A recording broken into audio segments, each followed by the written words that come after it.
ದೇವ್ರೆ, ನಮ್ಮ ರಾಮಂಗೆ ಏನು ಆಗ್ದಂಗೆ ಕಾಪಾಡಪ್ಪ.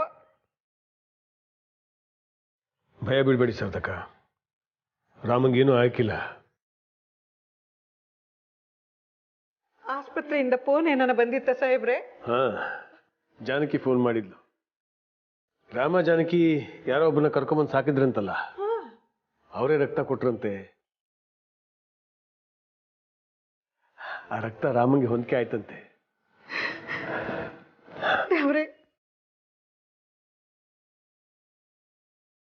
ನಮ್ಮ ರಾಮಂದು ಸ್ಯಾನೆ ಅಪರೂಪದ ಬ್ಲಡ್ ಗ್ರೂಪ್ ಸಾರ್ಥಕ.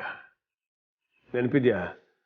ರಾಮ ಹುಟ್ಟಿದಾಗ ಪಾರ್ವತಿಗೂ ರಕ್ತ ಬೇಕಾಗಿತ್ತು, ಅವಳದು ಅದೇ ಬ್ಲಡ್ ಗ್ರೂಪ್. ಕೊನೆಗೆ ನಾನು ಎಲ್ಲೆಲ್ಲೂ ಹುಡುಕಿ ಅರೇಂಜ್ ಮಾಡಿದ್ದೆ. ಗೆಪ್ತಿ ಐತೆ ಸಾಹೇಬ್ರೆ. ಸಾಮಾನ್ಯವಾಗಿ ಸಿಗಕ್ಕಿಲ್ಲ, ಏನೋ ದೇವ್ರ ಪುಣ್ಯ ಈ ತಾಯಿ ಬಂದು ರಕ್ತ ಕೊಟ್ಟವ್ರೆ. ಅವ್ರಿಗೆ ಆ ದೇವಸ್ಥಾನಕ್ಕೆ ಬರ್ತಾರಂತೆ. ಬನ್ನಿ ಹೋಗಿ ಧನ್ಯವಾದ ಹೇಳ್ಬಿಟ್ಟು ಬರುಮ. ಯಾವ ದೇವಸ್ಥಾನದಾಗೆ ಸಾಹೇಬ್ರೆ? ಅದೇ ಸಾರ್ಥಕ, ನಾನು ಪಾರ್ವತಿ ಮದುವೆ ಮಾಡ್ಕೊಂಡಿದ್ವಲ್ಲ ಅಲ್ಲಿ. ಸರಿ ಸಾಹೇಬ್ರೆ, ಆ ತಾಯಿನ ಅವತ್ತಿಂದ ನಾನು ನೋಡೋಕ್ಕಾಗಿರ್ಲಿಲ್ಲ. ಕೊನೆಗೂ ದೇವಸ್ಥಾನದಾಗೆ ಸಿಗ್ತಾವ್ರೆ. ಅದು ಅಲ್ಲದೆ ನಮ್ಮ ರಾಮನ ಪ್ರಾಣ ಬೇರೆ ಕಾಪಾಡವ್ರೆ. ಆ ದೇವ್ರೆ ಆ ತಾಯಿ ರೂಪದಾಗ ಬಂದಿರಬೇಕು ಅಂತ ಕಾಣಿಸ್ತೈತೆ ಸಾಹೇಬ್ರೆ. ಬನ್ನಿ ನೋಡುವ, ಬನ್ನಿ.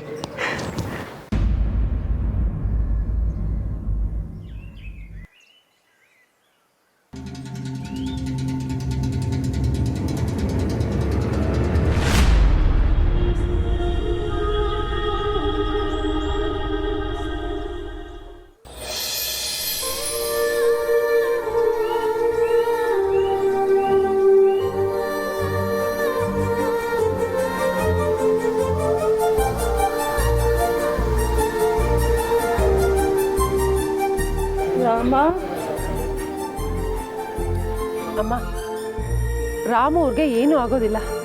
ನೀವೇ ಅವ್ರನ್ನ ರಕ್ತ ಕೊಟ್ಟು ಕಾಪಾಡಿದ್ದೀರಲ್ಲ, ಬನ್ನಿ.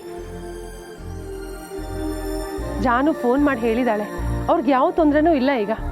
ಬನ್ನಿಮ್ಮ, ಬನ್ನಿ.